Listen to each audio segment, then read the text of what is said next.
এই দোয়াটা শিখে নেন, ইনশাআল্লাহ আপনার জীবনের সমস্ত সংকট কেটে যাবে। আমি নিজেও এই দোয়াটা বেশি বেশি করার চেষ্টা করি। দোয়াটা হচ্ছে, মুসা আলাইহিস সালাম একটা গাছের নিচে হেলান দিয়ে বসলেন, বসে দেখলেন দুজন মেয়ে দাঁড়িয়ে আছে দূরে, পানি নিতে পারছে না, লোকজন পানি নিয়ে যাচ্ছে, ওরা দাঁড়িয়ে আছে বেচারি। মুসা আলাইহিস সালাম গিয়ে বললেন, কি সমস্যা আপনাদের? তারা বললেন যে আমাদের বাবা অনেক বৃদ্ধ মানুষ, আমরা পানি নিতে পারি না যতক্ষণ না আমাদের কম পানি নিয়ে চলে যায়। তো মুসা আলাইহিস সালাম তো একটু বললাম না, ফিজিক্যালি খুব স্ট্রং ছিলেন, থাকে না বডি বিল্ডার, সামনে গিয়ে কথা বলে সরো পানি দিতে দাও, তখন মানুষ একটু মূল্যায়ন করে না। তো মুসা আলাইহিস সালাম এভাবে পানি নিয়ে দিলেন এবং বাছুরদেরকে পানি পান করালেন, করিয়ে গাছের নিচে এসে বসে আছেন।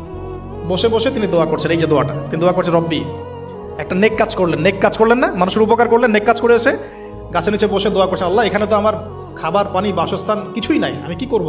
রব্বি ইন্নি লিমা আনজালতা ইলাইয়া মিন খায়রিন ফাকির, রব্বি ইন্নি লিমা আনজালতা ইলাইয়া মিন খায়রিন ফাকির।